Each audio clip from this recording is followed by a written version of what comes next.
పలుకే బంగారం జనక మహారాజు కథ. ఈ విషయానికి వివరణగా భగవాన్ జనక మహారాజు కథ చెప్పారు. ఒకరోజు పురోహితుడు చేస్తున్న వేదాంత శాస్త్ర వివరణను జనక మహారాజు వింటున్నాడు. ఆ గ్రంథంలో ఒకచోట ఇలా ఉన్నది: ఒక రౌతు గుర్రపు రికాబులో ఒక కాలు ఉంచి రెండవ కాలు ఎత్తి రెండవ రికాబులో పెట్టే లోపల ఆత్మజ్ఞానం పొందవచ్చును.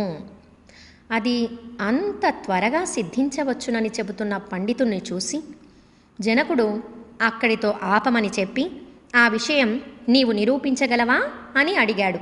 పండితుడు తాను శాస్త్రానికి వివరణ ఇయ్యగలవాడనే కానీ నిరూపించగల సామర్థ్యం కలవాడను కాను అన్నాడు. జనకుడు అలా అయితే శాస్త్రవాక్యం అసత్యమో అతిశయోక్తియో కావాలి అన్నాడు. కానీ పండితుడు శాస్త్రవాక్యం అసత్యం కాదు అన్నాడు.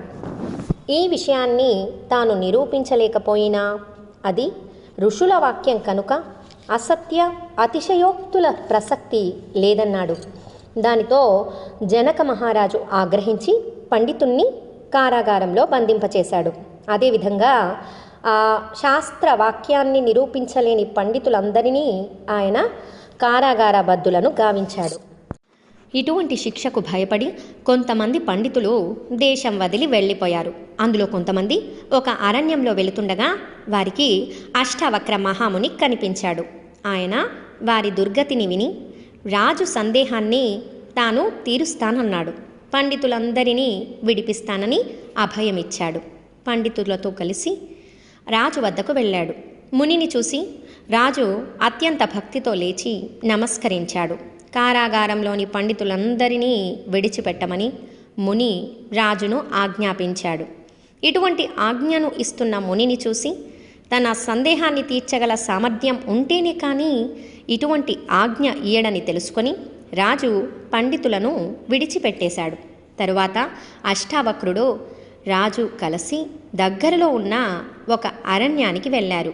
జనకుడు ఒక కాలును గుర్రపు రికాబులో పెట్టి శాస్త్ర వాక్యాన్ని నిరూపించమని అష్టావక్రుని కోరాడు. ఇప్పుడు మన ఇద్దరి మధ్య ఉన్న సంబంధం ఏమిటి?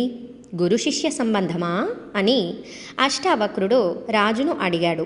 రాజు విషయాన్ని అర్థం చేసుకొని గుర్రం దిగి అష్టావక్రునికి నమస్కరించి జ్ఞానబోధ చేయమని ప్రార్థించాడు. శిష్యుడు గురువుకు శరణాగతి పొందాలి కనుక బ్రహ్మజ్ఞానం పొందే ముందు రాజు తన సర్వస్వం గురువుకి సమర్పణ చేయాలన్నాడు ముని. జనకుడు అదేవిధంగా సర్వసమర్పణం చేశాడు. అష్టావక్రుడు ఆ సమర్పణను అంగీకరించాడు. అప్పుడు జనకుడు నిశ్చేష్టుడై రాతి విగ్రహం వలె నిలబడిపోయాడు. ముని ఎటో వెళ్ళిపోయాడు. సమయం గడిచిపోతున్నది. రాజు కోసం ఎదురు చూస్తున్న ప్రజలకు రాజు తిరిగి వస్తున్న జాడ కనిపించలేదు. వారు వెదకి అరణ్యంలో నిశ్చేష్టుడై ఉన్న రాజును చూశారు. రాజు తమ రాకను గుర్తించకుండా పలక్కుండా ఉండడం చూసి వారు రాజుకి ఏమైనదో అని భయపడ్డారు. అష్టావక్రుని వెతకి పట్టుకొని ఆయన రాజుపై మంత్రప్రయోగం చేసిన మాంత్రికుడని భావించి ఆయనపై కోపించారు. కానీ రాజు క్షేమం ముఖ్యం కనుక ఆయనకు సేవ చేయాలనుకొని పల్లకీపై ఎక్కించి నగరికి చేర్చారు. రాజు పరిస్థితి ఏమీ మారలేదు. మంత్రులు అష్టావక్రుని దగ్గర చేరి రాజుపై ప్రయోగించిన మంత్రాన్ని ఉపసంహరించమని కోరారు.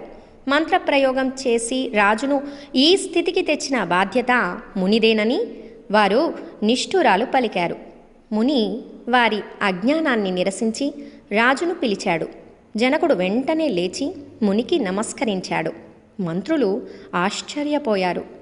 రాజును దుర్గతి పాలు చేశాడని తనను అందరూ దూషిస్తున్నారు కనుక ఇంక మీదట రాజు తన కార్యకలాపాలను మామూలుగా కొనసాగించాలని అష్టావక్రుడు రాజును ఆజ్ఞాపించాడు. బ్రహ్మజ్ఞానం అర్హత కల వారికే బోధింపబడుతుంది అని రాజు తన అర్హతను నిరూపించుకున్నాడు కనుక తాను రాజుకు జ్ఞానబోధ చేస్తానని అష్టావక్రుడు పలికి రాజుకు జ్ఞానం బోధించాడు. ఆ బోధయే అష్టావక్ర గీత. ఆ బోధ పరమార్థం బ్రహ్మము తనకంటే భిన్నం కాదని దానిని తెలుసుకోవడానికి ప్రత్యేక దేశకాలాలు అక్కరలేదని తెలుపుతుంది. అంతిమంగా తత్వమసి, అదియే నీవు అని బోధించాడు అష్టావక్రుడు. అదే ఆత్మ, అనంతము, శాశ్వతము. మరునాట ప్రొద్దున రాజు యథాపూర్వంగా రాజకార్యాలు నిర్వర్తించాడు. అష్టావక్రుడు దర్బారులో ఉన్న రాజును చూసి హఠాత్తుగా, ఈ క్షణాన బ్రహ్మానందం పొందవచ్చునన్న శాస్త్రవాక్యాన్ని గురించిన నీ అపోహ తొలగిపోయినట్లేనా అని అడిగాడు. రాజు సిగ్గుపడి, ప్రభూ, అజ్ఞానం వలన శాస్త్రవాక్యం యొక్క నిర్దుష్టతను శంకించాను. ఇప్పుడు అందులోని ప్రతి అక్షరం పరమ సత్యమని గ్రహించాను అని ఎంతో వినయంతో బదులు పలికాడు. మంత్రులు మునినెంతో శ్లాఘించారు. ఓం నమో భగవతే శ్రీరమణాయ.